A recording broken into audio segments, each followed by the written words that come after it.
دوستان عزیزم درود و مهر، امیدوارم حال دلتون عالی باشه. امروز آموزش یک کتلت فوق‌العاده خوشمزه رو داریم که نه گوشت داره نه تخم مرغ، ولی طعمش از هر کتلتی که تا حالا خوردین خاص‌تره. یک غذای عربی و خوش عطر و سیر کننده. ما نیاز به سیب زمینی داریم که سیب زمینی رو با دنده درشت کاملا رنده کنید و آب سیب زمینی رو به طور کامل بگیرید. ببینید عزیزان، من آموزش چندین کتلت دیگر قبلا داخل کانال گذاشتم، ولی بهتون توصیه میکنم که حتما این کتلت عربی رو درست کنین، چون طعم بی‌نظیری داره و مطمئنم میشه پای ثابت غذاهاتون. و پیازی هم که داریم با دنده درشت کاملا رنده کنیم و همچنین عزیزانی هم که وگان هستن میتونن از خوردن این کتلت نهایت لذت رو ببرن. آب پیاز رو به طور کامل بگیرید و بعد به سیب زمینی اضافه کنید. و گوجه فرنگی رو باید به صورت نگینی ریز کاملا خورد کنید و هرچی که موادتون ریزتر باشه خیلی بهتره. و بعد از اینکه ریز کردید به بقیه مواد اضافه کنید.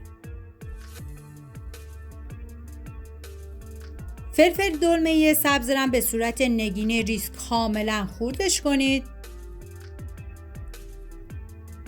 واقعا یه ترکیب عالی و فوق‌العاده خوشمزه جای تک تک شما دوستان عزیز خالی. فلفل دلمه رو به بقیه مواد اضافه میکنم. برای این کتلت خوشمزه ما نیاز به جعفری تازه داریم که کاملا من خوردش میکنم و به هیچ عنوان از جعفری خوش استفاده نکنید. و حالا جعفری رو به بقیه مواد اضافه میکنم و همچنین آرد، نشاسته ذرت، پودر سیر، پودر تخم گشنیز، زردچوبه، نمک و فلفل سیاه. حالا همه این مواد رو با همدیگه مخلوط میکنم و این که من اندازه های دقیق تک تک مواد رو داخل دیسکریپشن نوشتم.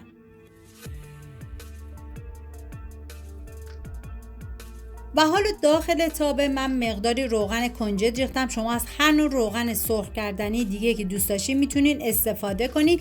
و بعد من با این قالبای فلافل زن کتلت آماده کردم و میذارم تا کاملا سرخ بشه. شما حتی میتونی با دست شکل بدی یا میتونی مثل کوکو همه رو داخل تابه بریزی و یه سمتش که سرخ شد بذاری سمت دیگه‌ش هم کاملا سرخ بشه.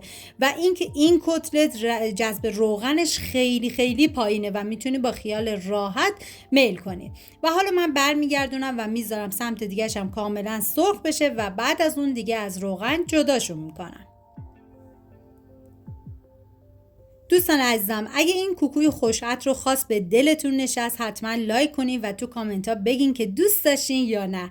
یادتون نره سابسکرایب کنید، چون قراره کلی غذای خوشمزه و خاص دیگه با هم درست کنیم. تا ویدیوی بعدی مواظب خودتون و خوبی هاتون باشید. بدرود.